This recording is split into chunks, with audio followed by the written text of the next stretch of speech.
different ways to kind of condition our consciousness. I'm serious now, and for you, it's suicide. It's conditioning of your consciousness to now I'm focused, now I'm at work, now I'm doing things.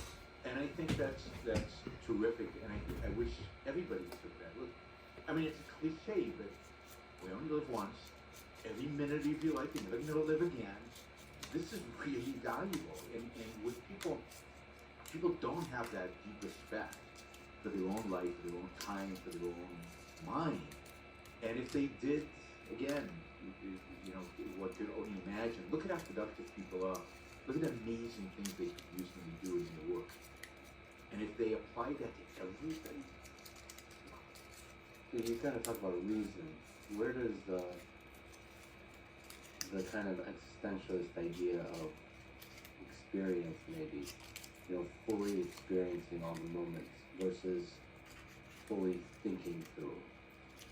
Is there an interesting line to separate the two? Like, why such an emphasis on reason for life well lived versus just enjoy, like experience? Well, because I think experience, in a sense, is the easy part. I'm not saying it's how we experience the life that we live. And yes, I'm all with the take time to value what you value, but I don't think that's the problem of people out there. I don't think the problem is they're not taking time to appreciate where they are and what they do.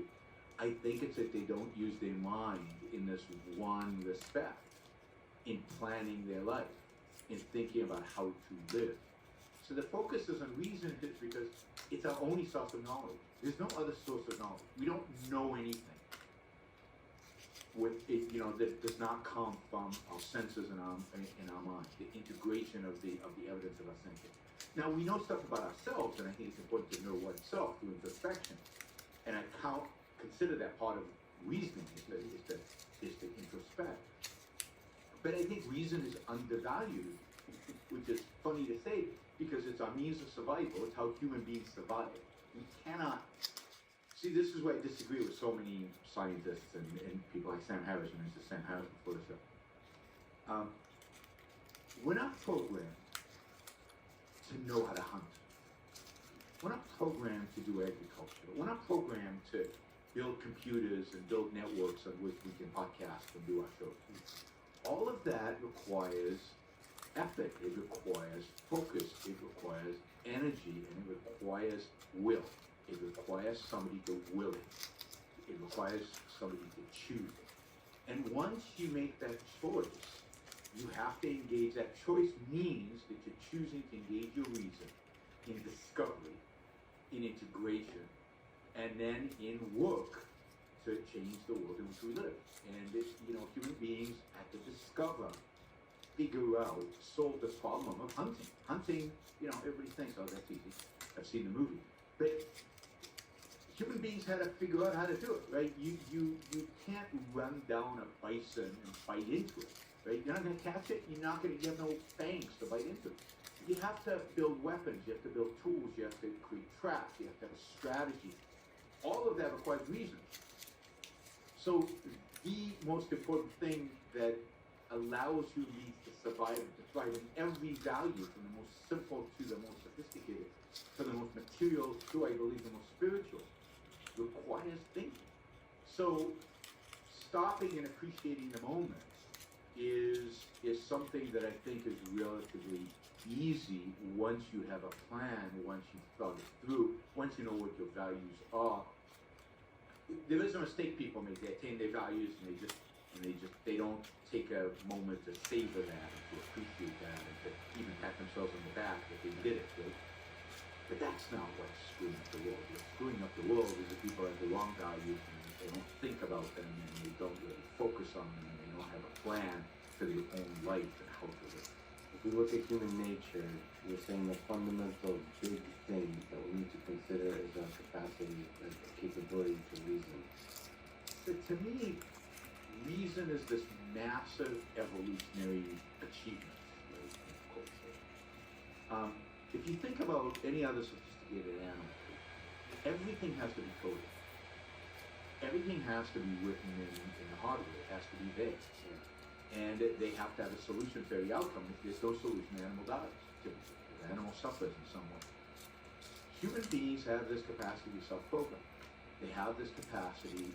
It's not a tabula rasa in the sense that there's nothing there. Obviously, we have a nature. Obviously, our minds, our brains are structured in a particular way. But given that, we have the ability to turn it on and turn it off.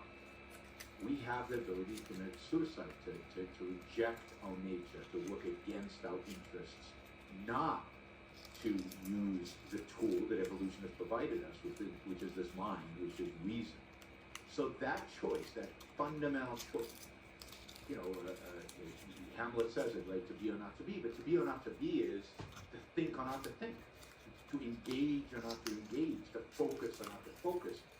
In the morning when you get up, you kind of, you're not really completely there, you're kind of out of focus and stuff. It requires an act of will to say, okay, I'm awake, I've got stuff to do. Some people never do that. Some people live in that haze, and they never engage that mind. And when you're sitting and trying to solve a complex computer problem or math problem, you have to turn something on. You have to, in a sense, exert certain energy to focus on the problem to do it. And that is not determined in a sense that you have to focus. You choose to focus, and you could choose not to focus. And that choice is more powerful than any other, like, parts of our brain that we borrowed from fish and from our evolutionary origins. Like this, whatever this crazy little leap in evolution is that allowed us to think. So I think neuroscientists pretend they know a lot more about the brain than they really do. And we know Shots fired. I agree with you. And we don't know that much yet about how the brain functions or what's efficient, all this stuff. So I think what exists there is a lot of potentialities. But the beauty of the human brain is its potentialities that we have to manifest through our choices. It's there, it's sitting there, and yes, there's certain things that can evoke certain senses, certain feelings. I'm not even saying emotions, because I think emotions are too complex to have been programmed into our mind. But I don't think so. There's this big issue of evolutionary psychology. It's huge right now. I find it, to a large extent, as way too early. And in storytelling exposed storytelling about stuff. We still don't, so for example, I would like to see evolutionary psychology differentiate between things like inclinations, feelings, emotions, sensations, thoughts, concepts, ideas. What of those are programmed and what of those are developed and chosen and a product of reason? I think anything from emotion to abstract ideas is all chosen, is all a product of reason. And everything before that, we might have been programmed for. But the fact is, so clearly a sensation is not a product of, is something that we feel because that's how our biology works. So until we have these categories, and until we can clearly specify what is what and where do they come from, the whole discussion in evolutionary psychology seems to be rambling. It doesn't seem to be scientific. So we have to define our terms, which is the basis of science. We have to have some clear definitions about what we're talking about. When you ask them these questions, there's never really a coherent answer about what is it exactly. And everybody is afraid of the issue of free will. And I think to some extent, Harris has this, and I don't want to misrepresent Harris because I'm a fan and I like a lot of his stuff. But on the one hand, he is obviously intellectually active and wants to change our minds. So he believes that we have some capacity to choose. On the other hand, he's undermining that capacity to choose by saying there's a determinative to choose. You have no say in it. There's actually no you. So it's, and that's, to me, completely unscientific. That's completely him, pulling it out of nowhere. We all experience the fact that we have not. That kind of certainty, saying that we do not have that fundamental choice that reason provides, is unfounded currently? Look, there's a sense in which it can never be contradicted because it's a product of your experience. It's not a product of your experience. You can experience it directly. Yeah. So, no science will ever prove that this table is real. I can see it. You can see it, right? I can feel it. I know I have free will because I can introspect it. In a sense, I can see it. I can see myself engaging it. And that is as valid as the evidence of my senses. Now, I can't point at it so that you can see the same thing I'm seeing, but you can do the same thing in your own consciousness, and you can identify the same thing. And to deny that in the name of science is to get things upside down. You start with that, and that's the beginning of science. The beginning of science is the identification that I choose and that I can reason, and now I need to figure out the mechanism, the rules of reasoning, the rules of logic, how does this work? And that's where science comes. Of course, it's possible that science, like from my place of AI, would be able to, if we were able to engineer consciousness or understand, I mean, it's very difficult because we're so far away from it now, but understand how the actual mechanism of the consciousness emerges, and in fact this table is not real, that we can determine that it, exactly how our mind constructs the reality that we perceive, then you can start to make interesting.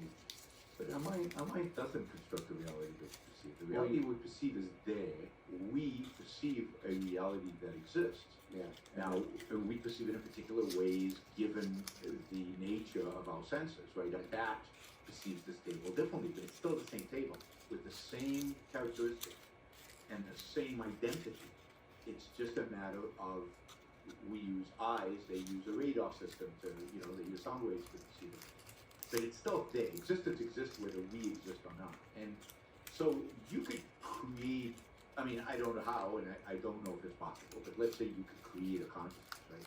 And I suspect that to do that, you would have to use biology, not just electronics, but, way outside my expertise. Because consciousness, as far as we know, is a phenomenon of life, and you would have to figure out how to create life before you created consciousness, I think. But if you did that, then that wouldn't change anything. All it would say is we have another conscious being. Cool, that's great. But it wouldn't change the nature of our consciousness. Our consciousness is what it is. But so that's very interesting. I think this is a good way to set the table for discussion of objectivism. Is let me at least challenge